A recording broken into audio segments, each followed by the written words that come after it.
and welcome to Geek, Chic, your go-to place for business brain candy. We invite subject matter experts in to talk about how their methods, their knowledge and their skills impact businesses' bottom line. That's the P&L, not the VPL.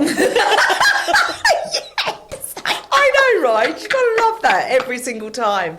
And today I am truly blessed by the woman who came up with the title Geek Chic, because great conversation never goes out of fashion. There you go. We love this. You're all over it.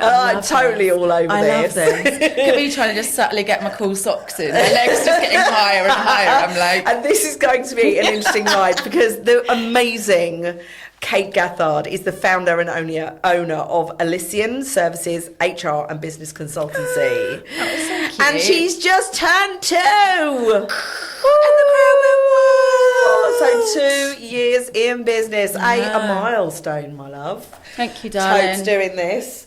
And she is my wild, weird and wonderful wing woman. Your wild, weird and wonderful wing woman. Everyone's wing woman. Yeah. She, to me, is my neurodiverse soul sister in business. Spicy friend. Neuro spicy. I love that. And we're going to be doing... this is probably going to go horribly off-piste. I mean, it's definitely going to happen. I'm trying so hard. I've got my notes and everything, and I'm like, don't say it. Don't say it. Stick with the script, Kate. We don't have a script. We just have a few questions, which we're going to explore. And we're going to be delving into the myths of HR, the biggest mistakes, and all kinds of misconceptions. We are. So there's loads. Yeah. So, Kate, you are the founder and owner of Elysian. I am. What's I never get your used journey? to that. Founder. I don't think you ever get used to that. Yeah, I found Sounds her. very glorious. I found her. I found her. So what I'd like to know, and what I get to everybody to do, is to share your journey to now. How did you get to be 2 years old, business owner, incredible, award-winning? Yeah, I have. I know. Bloody 2. In fact, another one this year. I haven't even put it on LinkedIn. In fact, I haven't even gone and picked the award up. I've literally done nothing. You're one of these people that don't turn up to award ceremonies. Oh, legit. I can't. There's too many people for me. Like, that sensory overload. Like, it's horrendous. No, I just can't do it. I can't do it. Yeah, I should probably do that. Yeah, maybe. Over and out. Laura, add that to the list of stuff to do. You have a person that looks after you. Literally, she's... what someone first said to me when starting my business, your first hire should be a PA or a VA. Yeah. And I was like, I can do this shit myself. Like, I can do all of this. I'll do all the sales. I'll do all the market. It's going to be fine. And it just isn't fine. And then if you underpin it with a layer of spiciness. Yeah. So everything's last minute. Like, my to-do list is last week's plus last month's added onto, just couldn't do it. So so I hired, she's 4 months in, and she has taken over my life, and it's wonderful. I love that. I'm shouting out for her anyway today. So yeah, Laura, she's a boss. Like, she literally is a baller, and she's hilarious as well. Like, absolutely hilarious. We need a night out. I know. I'm all over it. Don't you totally worry. do. I'm planning that shiz. So your journey to where you are right now, what does it look like? So it looks like 17 years. I know, you thought I was only 18. I don't know how I haven't gone grey yet. So 17 years in HR, started off as a temp. Yeah. As an actual temp, doing nothing at all to do with HR. And then just ended up going from like an administrator to senior to an advisor, and you just work your way up. And then my last role was during COVID, the dreaded C word. Yeah. Not the Norwich C word or the Christmas C word or the cancer C word. I mean, there's a lot of C words. There's a lot of C words. Yeah, all the best words are worst words. I mean, beginning with C. They are. And I just got to a point where I was furloughing and firing people. Oh God. It was a corporate background. It was insane. Like, when I first started there, so this will be 8 years ago. So only 8 years ago, there was still a dress code. Kate, be less you. Like, legit words. Yeah, like, you'll need to fit How can you do that in HR? How can you tell someone in HR to be less you? In some industries, Back I've heard then, it. even only 8 years ago, that was okay. Yeah. Dress code, you need to fit in. Like, I never have fitted in anywhere. And we'll go on to a bit of that later on, but I just haven't. And I just got to the point where I just had enough. Like, truth be told, I had a complete breakdown after COVID. My mum got diagnosed with breast cancer. Jeez. I furloughed and fired everyone. And then I walked out my house one day and my cat literally got hit in front of me, hit by a car. And I was like, I am done. Yeah, stick a fork in me So, now. yeah, like legit, I'm done. So, I had a complete meltdown. I had to have a checkup from the neck up, which I am proud to say worked wonders. Got myself a life coach and booked 2 solo holidays. And I effed off out of here on my own. How empowering is that? Oh, it was amazing. Like, it's the I've been best doing thing. it for years. Yeah. And I would suggest anyone who's never lived alone, went off to uni, travelled alone, go and do it before you, and I hate the settle down, before you meet your person, because you need to experience how powerful it is to be doing everything on your own. You're making the decisions, your fear, you just face it head on. You know, even like getting to the airport and like, oh God, like what flight, what board is it? Like, what am I doing? Like, you have to experience it. Yes, So I basically got a pina colada, sat on a beach, had a pad with me to like, boop, with my brain. And I wrote my business plan on a beach, and I came back and I found a business loan because I didn't have a pot to pee in. And I just started it. I knew nothing. JFDI. Yes, just fucking do it. I did. You've got to. There is no point thinking about it. And like, I'm great at planning. I'm like, I love a good plan. I'm like, oh, I'm going to put. Are this you a plan starter, not a together. finisher, a bit like me? Guilty. Yeah, like But that's the thing. I'm not a finisher at all. Just, it doesn't excite me. No, but starting new things. Oh, I'll start 20 million businesses, but if you want me to run them, I'm out. You're dead to me. I'm out. But it's that thing where literally entrepreneurism is running and jumping off a cliff and inventing the plane on the way down. And it's that fire. Yeah. Like, I want to do so well, so badly. It keeps me up at night, like thinking of ideas. Like, I try and explain it to people because I'll be honest, I haven't seen friends for ages, and I know I should have. I don't necessarily not want kids, but it's not that place for me where I am at the moment. And I get that, oh, you're nearly 40. Like, why haven't you this, and this? Like, I'm never going to follow society. Oh, never. No, never going to compare. There is nothing about me that has followed a normal route to this point. Amen. And I try and, like, explain that fire in my belly, like that thing that gets me going. And people just don't get it. And I have neglected friends and relationships. And because I just... If you want me in your life and you get me, you get it. Yes. Like, I'm still there, I'm around, but you are going to have to flex around me. I've flexed around you and your kids for years. This is my baby. You know, like, this is my baby. Yes, absolutely. Flex around me, bitches. But it's those things with the people that are your tribe. Yeah. You know, the people that your go-tos, the people My that you vibey could girls. phone anytime. Yeah, and boys. Yes. Well, Stubbsy. I only met him because of you, where we all went really? to one of your. I go to a networking thing. I basically followed you on LinkedIn, and somehow the three of us just merged into a triangle of amazement. Yeah. The Trinity, the unholy Trinity. The very unholy. Mate, if I went into a church, I'd set on fire. But like, Stubbs is such a... I mean, he was the very first podcast, the very first guest, the very first... I adore him. He's so bright. We have such great conversations. But you put him next to both of us and he's just sitting there going... I know. I just adore him. Like, he almost became like an unofficial business coach. You know, where people go, what's the learning curve? There is no curve. It is a straight line. Like, people that go, this is going to be a curve for you. It's like, this is a vertical line. Like, whoever says it's a curve, that's absolute bullshit. And mostly a strong, straightforward descent into hell. But right? basically, but yeah. also, like, these But I quite like being there. Like, I'll stay for longer. Yeah. It's hot. I'm hot. This is good. Like, yeah, you just kind of have to learn to deal with the fact that it's going to be mental. Yeah. But I live in a constant state of mental slash fear slash excitement slash worry, and I'm kind of getting used to it. Like I've amalgamated those emotions into like this little balloon, and I just carry it around with me because that is what running a business is. And actually, it speaks to your soul. But it is that we learn and grow at the edge of our comfort zones. We're in adventure zone. When you tip over into that fear zone, then it's a scary space.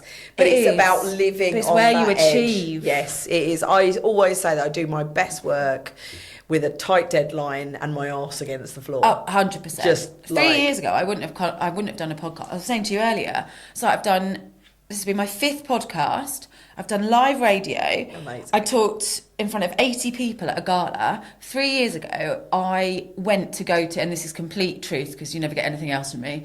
That's why I either loved or hated. It's like Marmite. Is I went to a networking event in London on my own, and I couldn't even walk through the door. I was so nervous and so anxious, and also I didn't have any self-belief. I was like, why would people want me to be there? Like, what have I got to tell, show, display, teach people? I mean, that's a horrible way to think about yourself. Yeah. It is horrible. We are so unkind to ourselves. We are. That imposter syndrome and that self-limiting. It's almost like our inner misogynist, our inner demons. All of those sort of stuff. Like, I'm going to make you hate yourself, and I'm going to make you think that you will never ever achieve a thing in your life. And the modern world does that, right? Yeah, it does. It's programmed to keep us down. It is. Doom scrolling. That I had to untrain myself out of that, because I think with our spicy brains, like I call it my decompression chamber. So at night, as soon as I've like shut my front door, my bedroom is my sanctum of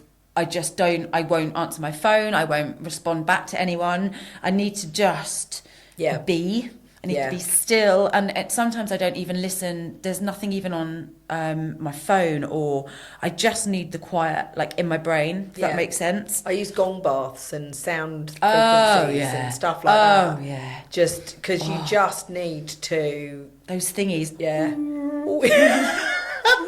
It stops the noise, right? It does. It stops the noise.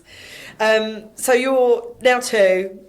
You 2 years of doing this and doing it brilliantly, right? So you say that, and straight away I've gone, am I doing it brilliantly? And we've just talked about having self-confidence, and I'm like, I think because you think, right, to do brilliantly you must have millions in the bank, and it's not about that. And it hasn't been about that for over a year. Someone was like, oh yeah, what would you turn over? You know what? And I was like, vanity metrics. Yeah. You cannot quantify the level of growth. No. And the level of kind of the way you flower.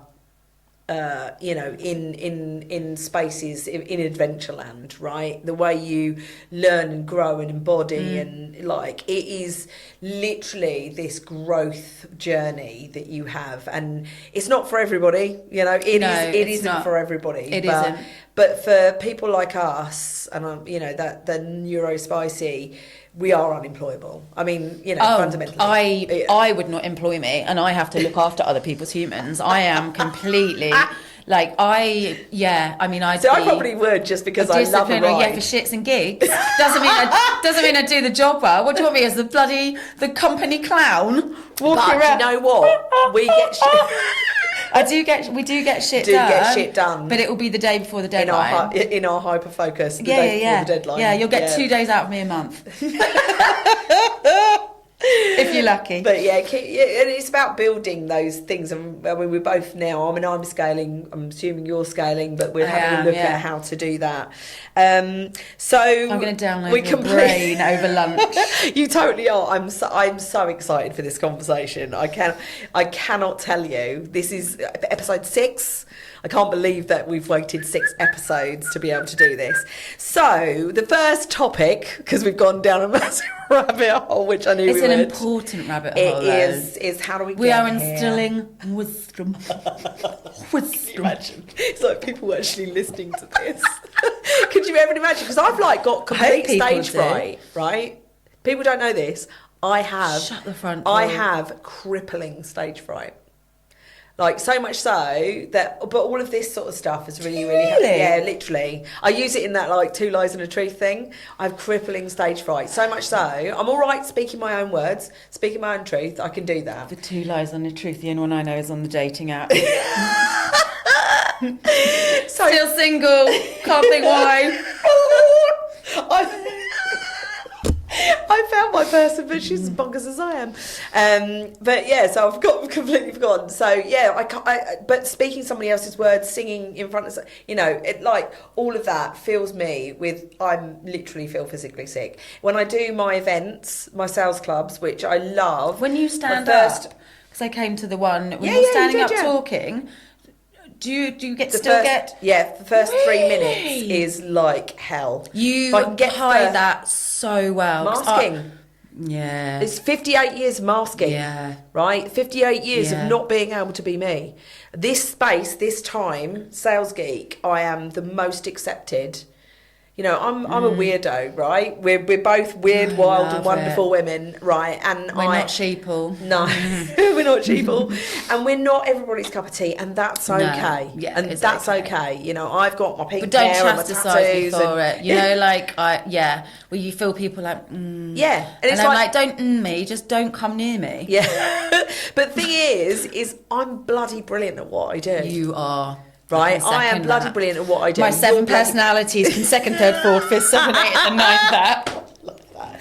But the thing is that if you can't see beyond what I look like, if you're going to judge me for, I'm not everybody's cup of tea. Tats. I'm literally covered from here to here now. I was told it was like, no tattoos. You'll need to hide those. So one place I worked, it was like, you can only have one earring. I mean, I've got holes all the way down. You can have one earring on show. Can you wear a cuff on your wrist to cover this earring? And then in summer, because I've got them on the insides of my arms as well, you have to wear something with small sleeves. And so should I just come in a burqa? Basically, shall I just not work for you? Is an option, right? So sorry, but they still do it. It's like even colouring your hair. Yeah. Like I worked for. Are these diminishing your skills? These tattoos, do they soak up your brain cell knowledge?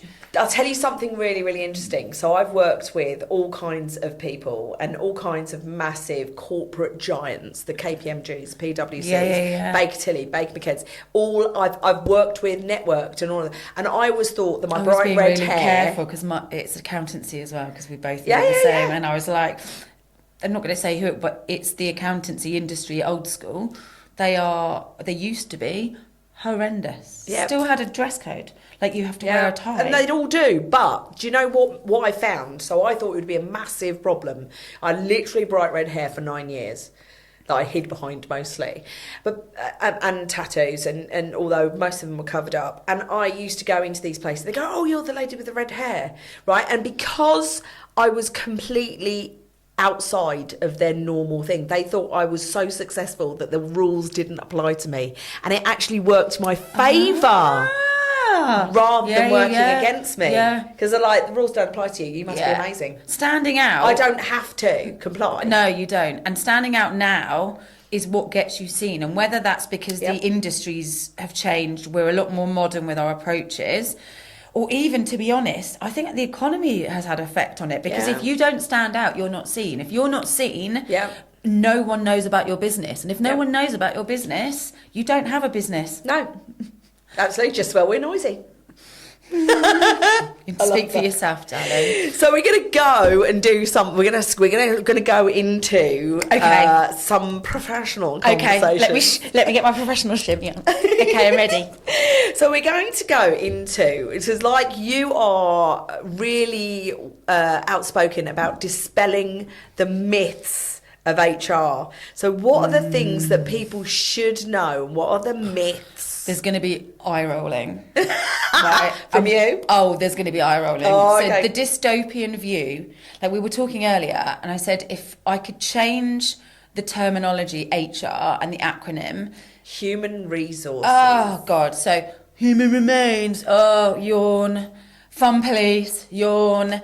Like, I think if you don't, I mean, I'll be honest, like the Doreens, and I'm using that name, Doreen. no offence to any Doreens, but I worked somewhere once, and she was a payroll manager at the time, and she was so vile. She was everything I would not want in a manager. Obviously, everyone groups together, pensions, payroll, and HR.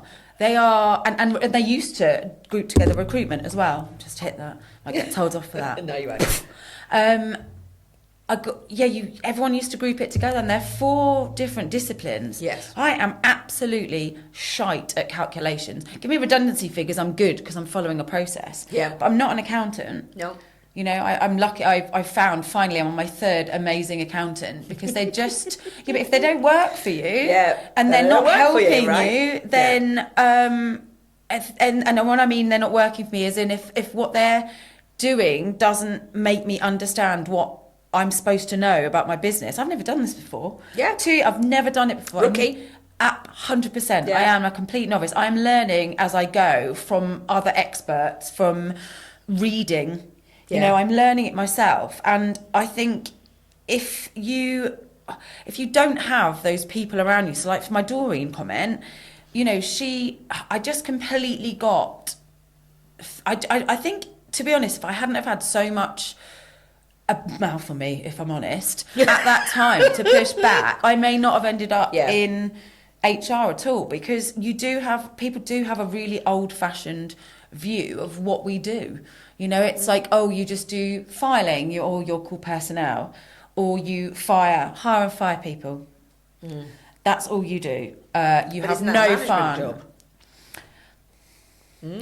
It should be a management job, yeah. Oh, but they don't like doing that. They don't want to do it. So all the ugly so it's stuff. like, but you're not learning to anyone. be a manager. I mean, don't even get me started on promotions. Let's just promote anyone up to a manager. Let's not instill any kind of coaching or help to help them get there. Yeah. No investment at all, and then watch them fail. It's okay, they're meeting their targets. Yeah, but their team is fucking fed up, and they're all about to leave. Yeah. No team, no business. And the thing is, especially in sales, right? So the most successful salesperson gets promoted to be sales leader. Let's go or sales recruitment manager. industry. Let's use them as an example. Oh, don't even start me on the recruitment. I spent 14 years in specialist headhunting. I know you did. And a lot of my clients are recruitment. And so I'm still seeing where the toxicity is and the culture change still, it's just not it's there. still not, no. If you're a top biller, that's great. You know, you're getting a Cartier watch. And you can get away with anything. You get away with murder, but actually, are you making your team feel like shit? Yeah. Yes, you are. Yeah, can do. So what happens in sales, and this is the reason for my next book, which is going to be very exciting. Oh! I know, my next book. Okay. Do I get to ask you questions afterwards about your book? Over lunch. And it's all about sales leadership. So it's about all the stuff I learned in Agile and all the stuff I've learned in sales. But it's turning into a leadership book.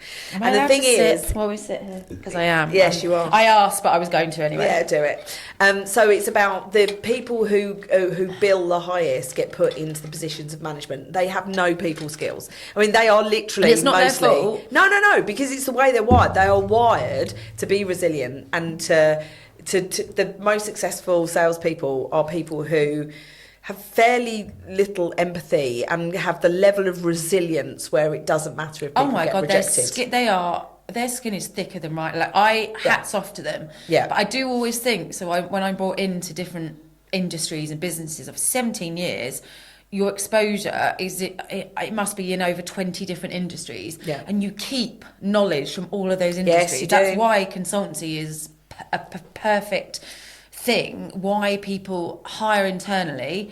They think they should hire internally, but they should get a consultant, because you've got that much knowledge. Like, it's amazing. Cross-pollination. It is cross-pollination. Yeah. But with recruitment, I like to go in. They need a flat structure, because there's no point putting people underneath. So maybe one level, you're fine. But when they start to stack them up and put them in a traditional structure, it doesn't work for recruitment. No. It doesn't work for sales. At all. No, it's really, really interesting. So I'm kind of going through that. I'm on a real journey. I've been researching about all that of this triangle, kind of human just driver stuff. Yeah, definitely. So going back to the myths of HR, because my job is today. So myths, you're keeping me on track. Keeping me on track. What should you know about HR that people think it's completely different? The Doreen's, was it Doreen's? It wasn't Doreen. Yeah, the Doreens, and again, no offence to the decent Doreens, but we are not personnel anymore. Like, our focus is on helping you with your budget and forecasting and building, and it's not even building a culture, it's building the people that will help build the culture. But it all starts from the top. It's all people. You know, I've turned clients away because I thought, I can't work with that person. They have not got an ounce or an inkling of self-reflection. How am I going to work with you if you can't see that you're the cause of your retention issues, even after I've spelt it out? And I've had someone get shitty with me, like, oh, you're trying to blame this on me. I was like, if I've got a business and I'm not treating people right and they all leave, who else? Whose fault is it? And like, so many times, like, every business is reflective of the person on top. Yeah. And so how many times have you turned around and said, the problem is you? Because I know full well that people get in their own way and they get in their business's way. They right? do. And it costs them money, and they don't realise that your personality can cost your business money.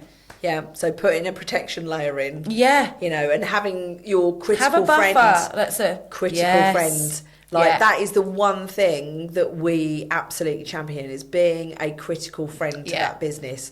You know, and because you are, especially if you're at the boss and you're a dominant type, you know, what you say goes. And to have someone to challenge, you know. We've seen it as well. Yeah. I've seen businesses fail. And we are those people, We right? are. I've helped businesses flourish. You know, their revenues, you know, improve 40% by just going in and going, you need to be able to listen to me because I know my shit. There's a reason that I've lasted 2 years. I know my shit. I know what I'm talking about. If you're not willing to listen, there's no point us having a relationship. You're wasting my time and your money. Absolutely. I never thought when I first started, like under my stairs, that would, I literally was on my dining room table, like, oh, this is so cute. I'm in my second office now, got a little team. It's like, it's madness, but you've got to listen. If you're going to pay a consultant and outsource, you're doing it because you've got a problem, and or you've identified it, or they have. Purchase, right?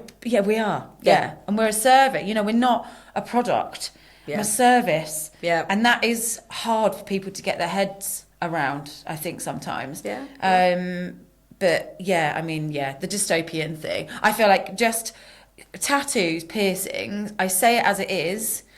Everything's lilac. Like my personal branding, we're all lilac and leopard print. If you honestly look, literally that is my branding. That. If you think, I mean, everything. I can't help it. Like, look at that. I just can't help it. It just is. Lilac and leopard print. Who would have put those things together? Kate did. And they're great. Of course she did. Thank you. So other myths. What are the myths? It's about what? It's about, look, your people are your biggest assets. We are in 2024, okay? Yep, nearly 25. Nearly 25. If you still think that HR are dystopian, I feel like just go and look on at my website, Instagram, all that kind of shit. Look around you. Okay, the world is changing. You don't need to hire internally. We're not the fun police. And actually, if you want your business to do well, you need HR. If you don't, you are going to be fucked. You've heard it here, folks. Yeah, you will. Everyone knows their employment rights now. Labour is coming in. They are changing and adding 12 additional... So bills at the moment, there are 12 additional changes coming in. That means your policies need doing. You need to coach your managers on how to deal with it. Yeah. You need to get signed off from the top. Your directors should understand it. Yeah. Because if something happens and you don't have HR, are you going to go to court and explain it? Yeah. Then that's the thing, right? Because and I don't mean to scare people, but it's we're in a litigious environment. We are, and the economy's bad, and people want a penny. They want and their it's a hell of a lot money's worth. easier to take it off your employers. Oh, it's 100% easier. All you have to do is speak Don't need to to rob a someone bank. that knows someone. No, just put in a claim. You've been this, you discriminated against me, you've done this, you've done The that. weaponised woke that we live in. This toxic soup. Don't even start me on weaponised woke. Oh God, I love that. Why have I not heard that? Weaponised woke, the people who go around, it's the people who are disempowered themselves, who use this age of woke to be able to bully other people. And it is used as a weapon. Bullying. It is bullying. So going into one of the big things We did well there. We rounded that off. Yeah, nice. we That really was did. good. Yeah, I like that. So one of the things that HR do, or that gets passed off to HR, is Lost property, counsellor, Christmas party organiser. Need I go on? All of the things is firing people, Yes. getting rid of people. Yes. Right. Worst part of your job, or is it? How do you? I want to ask you a question. How do you fire someone without feeling like a villain? Ooh, that's a good one.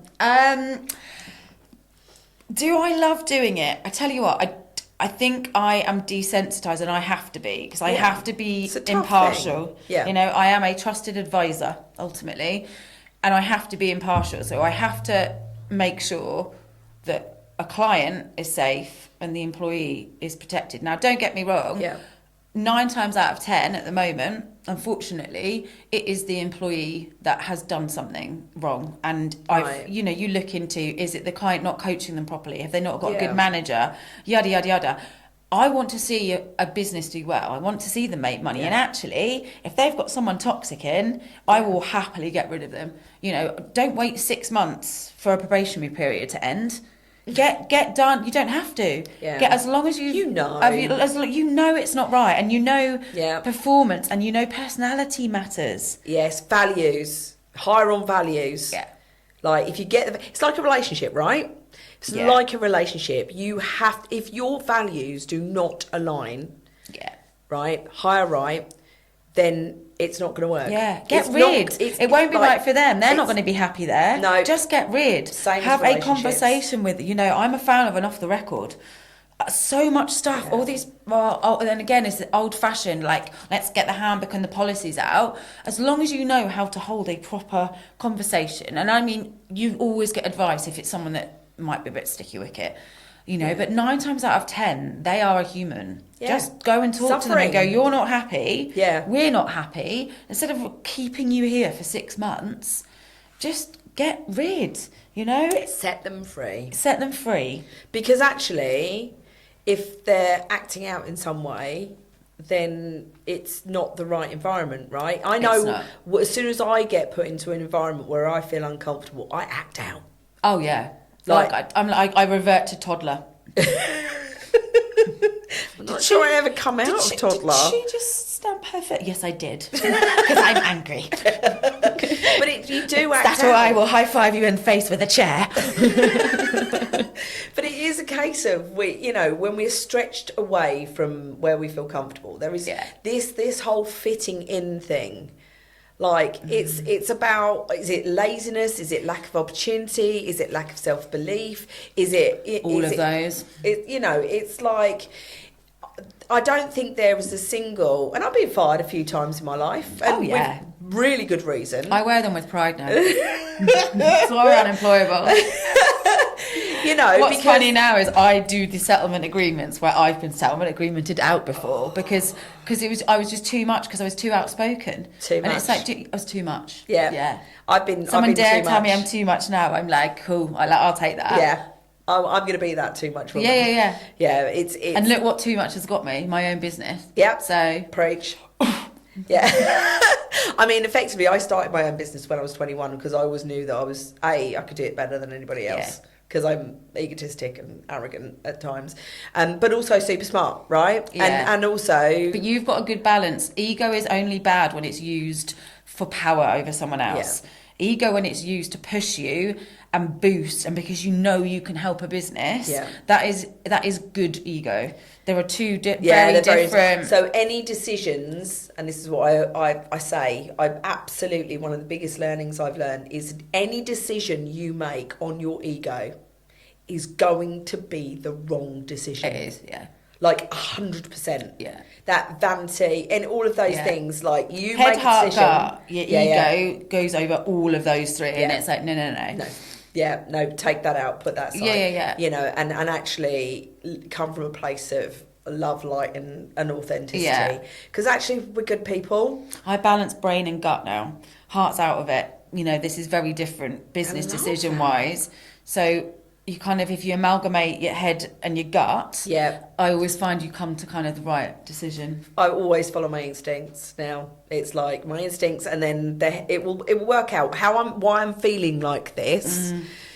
I don't know, but the fact of the matter is I'm feeling like this. You know, and it's like it's almost like I've spent my whole life trying to train myself out of being me, and it's only horrible. At the point that you train yourself into being yourself, or just allowing you to be who you are. Be who that you are. You actually start to flow, and everything flows around you. It does. And I don't mean to sound wee woo-woo-y, but sometimes, like, the universe does put stuff in front of you when you either need it, or you least expect it, or it knows you're ready.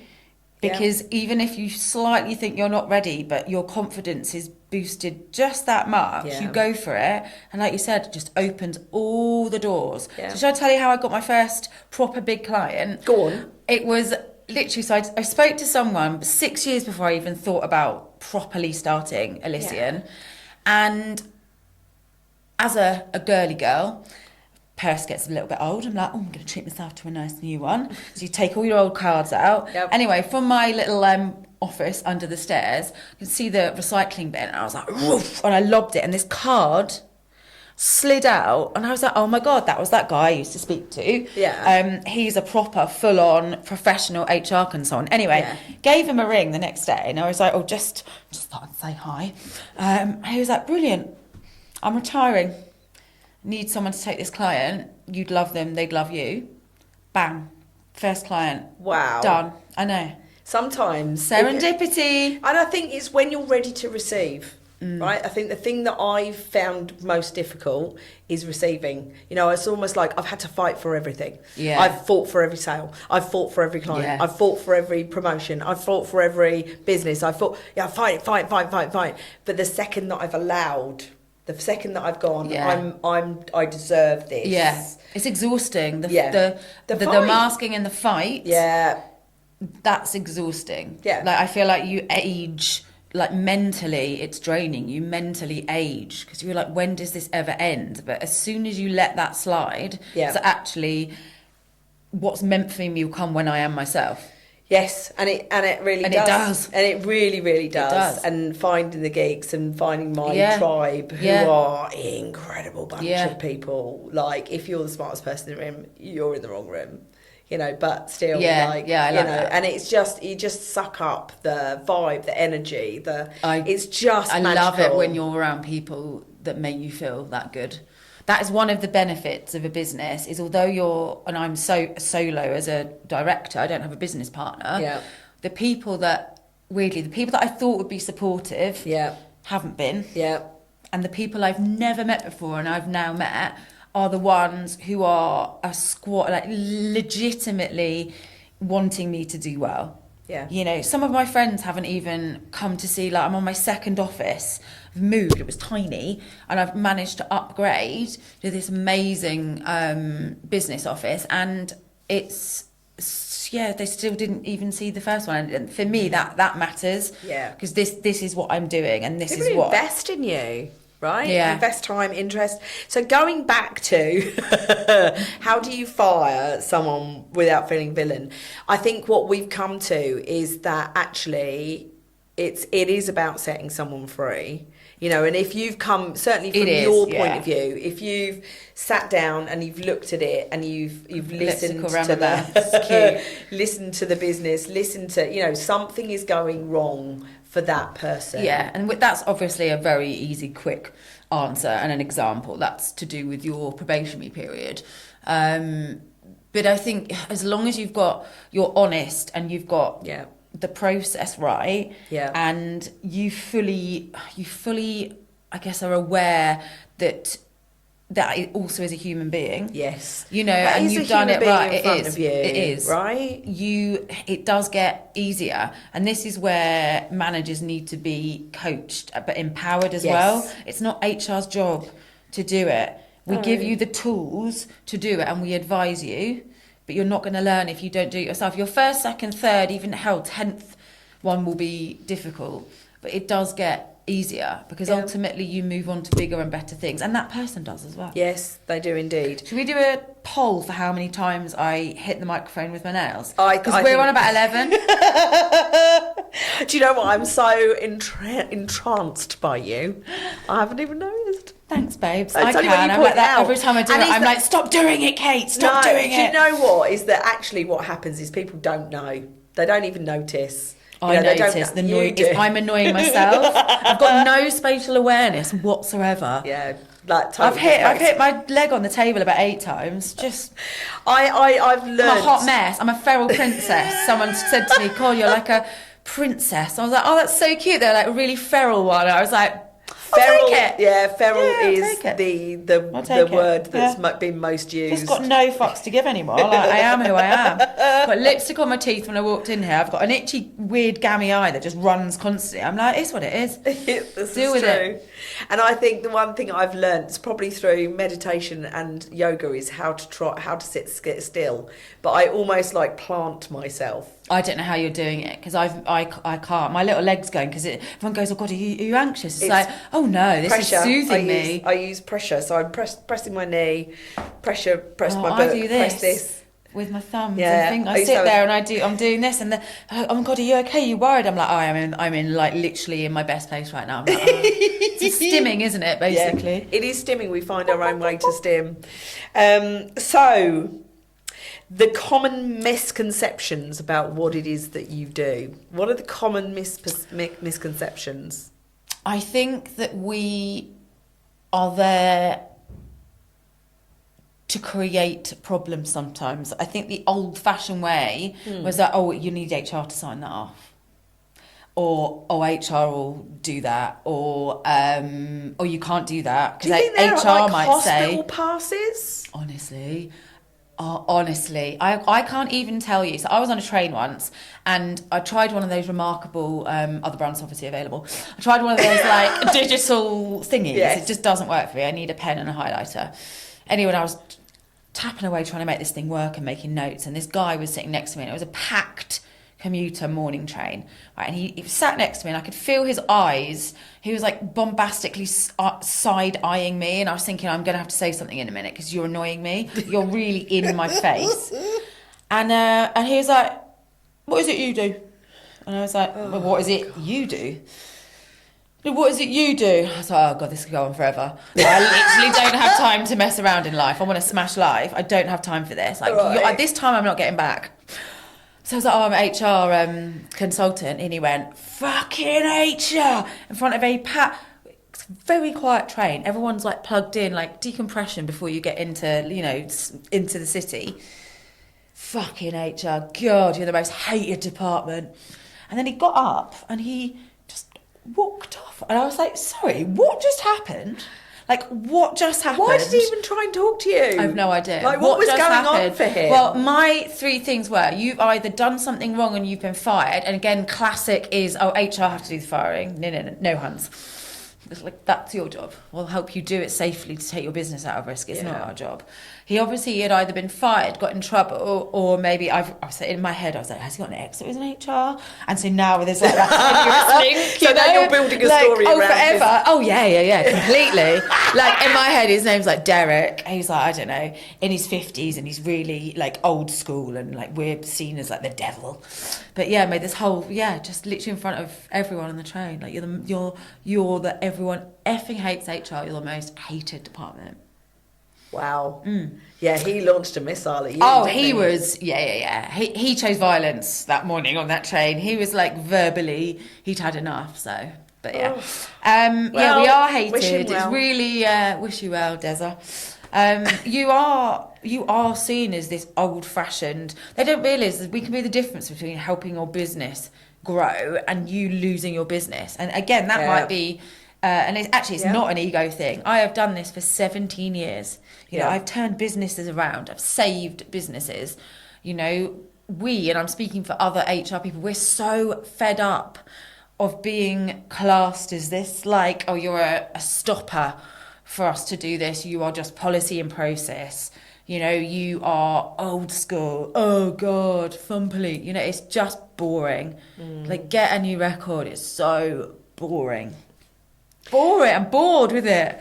But like, move on to another department. Like, do you think it's a self-fulfilling prophecy? Do you think that people who are like that get pulled into HR? Because I mean, for the most part, the people that I know in HR, the Neggy Normans, the vibe vacuums. For the most part, the people I know in HR go in because they want to do something. A bit like social workers, they want to do something great in the world, and then they get into it, and then they find that they're shackled. Or, you know, it's like, how do you find a positive route to HR and make that difference that you want to? I think the people that have that opinion haven't spent any time with, particularly we, as in our lot in Elysian, they haven't been in a room with really cool, inspiring humans. They're maybe not authentic themselves. If you're going to go on an old traditional view, why is that? And there's two reasons. You've either not experienced it yourself, or you're not open to some self-reflection and going, actually, why do I think that, I don't know, for example, HR dystopian, why do I think that accountants are boring? You know, all these different stereotypes. She's mad. She's brilliant. Mine's a DJ as well. Mine is an accountant and then was in Amsterdam being a DJ. Love that. Like, you know, like where have these stereotypes come from? Because it's just societal. But whereas when you challenge it and you stop being a sheep and you actually think about what you're doing and saying, are you just saying it because you have been brought up? Is it a parental? Is it a mask? Is it a parental thing? Is it something from childhood? Like, just like have a little look. There's so much programming in this world. Though, it's horrendous. There's so much. I think I've undone. I think I'm on. Probably I've got up to 70% of unfucking my brain basically from stuff. Like, I adore my mum and I adored my dad, but you know oh my god, I guess their generation, and not all of them, but a lot of them, God, the shit that it was drilled into them. Yeah. It's fucking toxic. That post-war boomers thing, yeah, right? It's toxic. I'm Gen X, so I am the punk generation. You are. I'm technically a millennial. I'm an 85 baby, so I'm technically a millennial. Bonkers. So I think there's like different types of millennial. Definitely. I'm going for this millennial. Definitely. So, because we go off piece so often, what are the biggest mistakes people make in HR? As HR consultants or businesses? Businesses, HR, whatever. HR is a discipline, right? Don't protect their asses. So, like, it doesn't take much as a business to get all your documents in place. Yeah. Like, that is a simple standard. Yeah. Get a handbook, call it whatever you want. I hate the old welcome to employee handbook.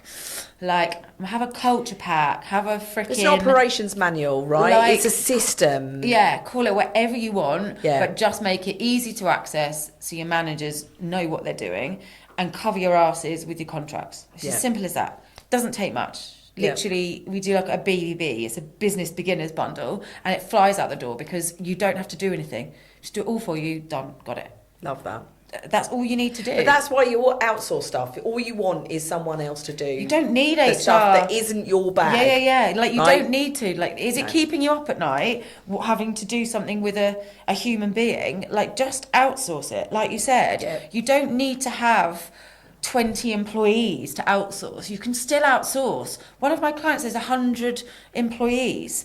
there isn't a legal limit for how many people you should have, and you then have to have an internal HR manager and spend all this money. Like, it's a mad conception that you have to have someone come in and be a member of staff. Yeah, like you absolutely. outsource everything else. You do the same with who's going to look after your humans. There's one other thing I wrote down here that we talked about earlier, and we're literally Wisdom nuggets. I could talk to you forever. Like, That's and cute. and it would, And you. and it would probably take us forever and 17 million years.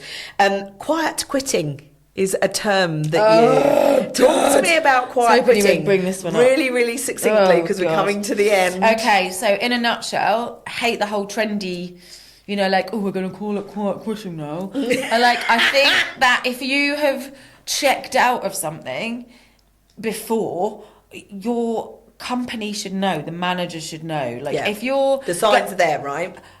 The signs are, if you've got someone that's a bit of a loudmouth in a meeting, if they're suddenly not a loudmouth, they're done. Yeah. If they haven't got anything going on outside of work and you've checked, they're done. But why are we naming this like quiet quitting? Like, it's not that. You've just failed as a business owner. Yeah. You failed. That's all it is. You failed. We stop making this Take on a trendy journey. shit. Yeah. Shut up. Like, you failed. Don't make it into something to make it sound cool, or so it's good on a hashtag, or it's trending. Nothing is cool and trending about you failing your people. Yeah. Amen. Right. And on that note, backdrop. So before we go, there's two questions I want to ask you. Firstly, who is your brain candy hero? I don't really have a brain candy hero, but I am a bit of a mantra whore.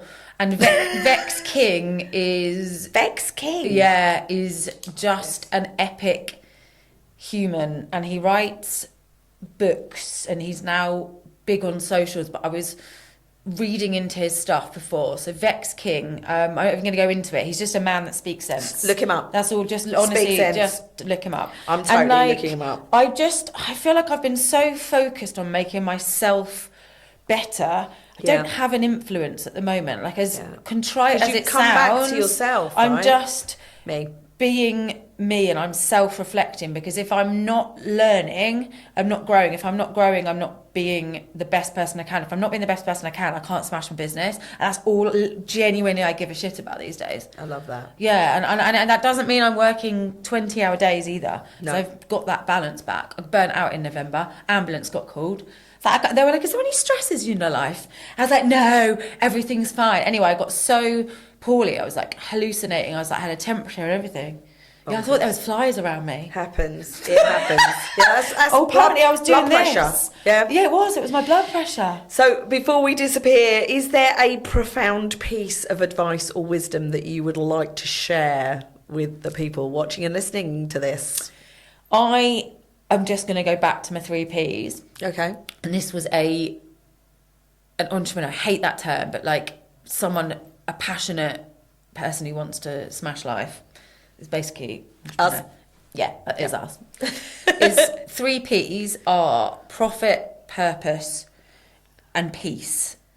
So in your life personally and in your business, is everything you're doing directing you towards those 3 things? And if it isn't, cut it loose, and that includes people.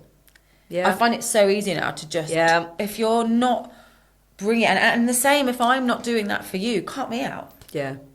So the 3 Ps: purpose, profit, and peace. And when we talk about profit, it's not about money. No, it's about not. what you're learning, growing. It is. It's more than your paper. It's more than your pound. Yeah, it's more than that. Can't say that now, can you? Plastic. It is about what you're not. That's the nourishment, the learning, it's all of it. You know, the growing. It's all of that. Yeah, it is. It's everything that you are being as a human, and it's pulling you towards. If things around you aren't helping those 3 things, why are you doing them? Yeah. Stop. Have a look. Yeah. Profit, purpose, and peace. Amen to that. Amen. Kate, I didn't know what this was going to be. Like, you can't even like. You were so worried. No, you can't. No, but no, you I were love worried it. with excitement. Yes. Yeah, edge of our seat. So thank you so much for being such an amazing guest. What you're doing is brilliant. I cannot wait to listen to. I just want to do them kind of all in a row. And just I've listened to the first two, and then I was like, oh, and everyone's like, oh, it's a great podcast. Genuinely, I know this one is because you're on edge. Well, it's about bringing the police on edge. I don't even know. Dyslexia. Anyway, on that point, thank you so much, Kate. Thank you for having me, darling. And I am looking forward to all kinds of things. We've got so many ideas. Yes.